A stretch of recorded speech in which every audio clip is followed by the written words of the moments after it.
look at a number of issues regarding peace. As you may be aware, the issue of peace is cardinal to the growth of any country, and we're looking at humanist youth and global peace, what it means by young humanists getting involved into peace, what are the strategies and methodologies that we could use to ensure that peace is resolved in our countries. And we're looking at peace at the national level and also at the local level. The first thing we did was to give some learning objectives of the workshop. And we talk about the concept of global peace and its challenges. It was discussed in details. We also discussed the issue of global peace and how it gears toward creating and protecting peace around the world, and how can IHEYO intervene in creating peace, sustainable peace in the world. After that, my co-presenter, Ablash, gave some brief presentation on peace, and it was very fun, followed by me.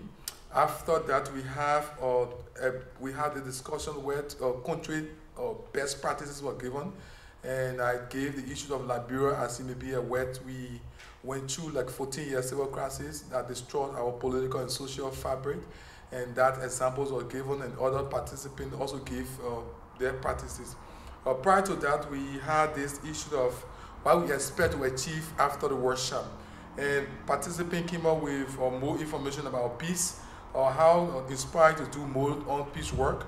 We also look at constructive and insightful discussion after the workshop. We look at positive and negative effects on humanism, youth, and peace around the world. We look at global and local perspective, sharing of country best practices on peace. And lastly, for expectation, we talk about how to know what we have already done, what we hope to do in the future. And afterwards, we have a group of two, which we have had 4, but because of the number of participants had was limited, we have like 9 persons, including myself. And so the group was divided into 2, and various topics, including intervention of humanists around the world were discussed. And so for further details, before I conclude, I called Kevin, because he was one of the leaders of one of the groups, to come and give his side of the presentation, and followed by so Kevin, you are welcome.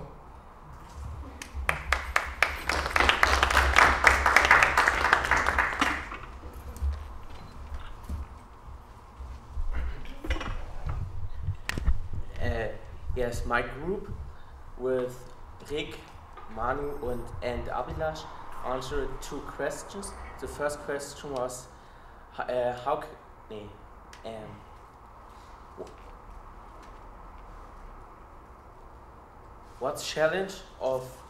are the challenges of global peace? And we answered the question with rising poverty leads the violence under the people, accepting other religions and ethnic groups, connecting groups to prevent intolerance, and equality of the people. And the second question was, how can IHEYO in creating space for peace?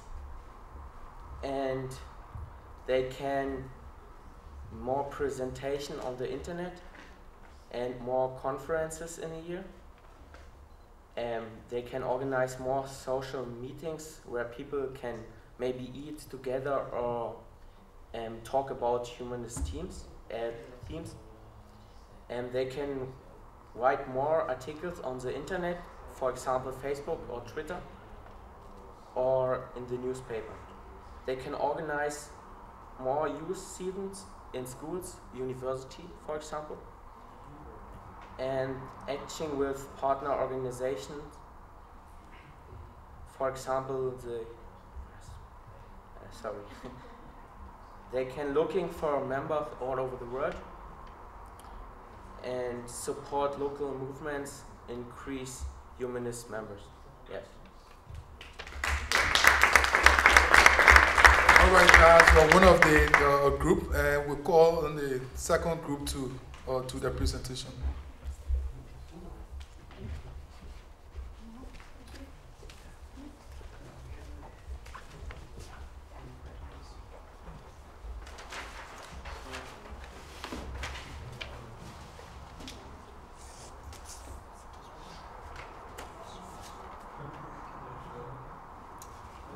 Hello, my name is Julian, and my group consists of Robbie, Antonia, and Emanuel from Sweden. And unfortunately, they're not here now because they have something else to do. And so I will guide you through our speech. Yes, so we had also two questions. We also had two questions. One of which was, what is the difference between peace and global peace, or how can you define them? And the second was, how can we create global peace and then protect it?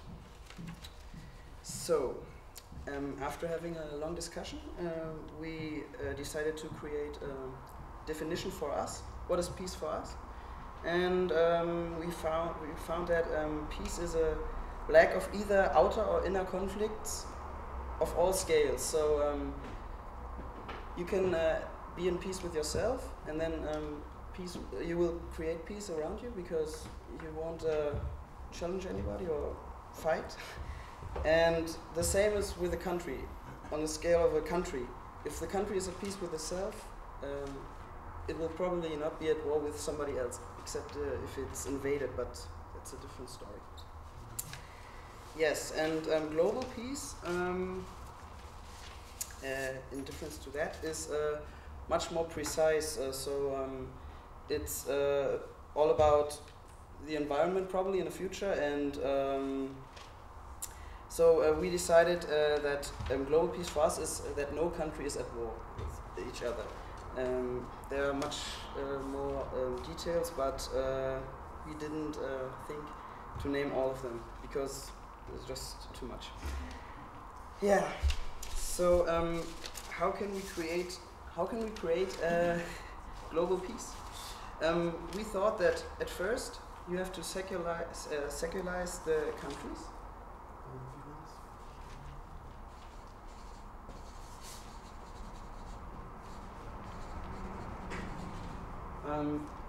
In order to get rid of dogmatic views, and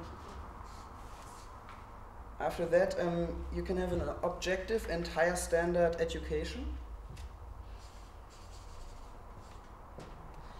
and by raising education, you can increase tolerance, increase knowledge, and increase understanding for a lot of different conflicts going on. And if we can do that, we are one step closer to global peace. But of course, we can't control all the people. And if there's somebody who just wants to cling to power, like Gaddafi or something, we can't do anything, right? But that's what we can do. Yes. Thank you. All right. I think you can see for yourself that the workshop was actually interactive because everyone got involved in it.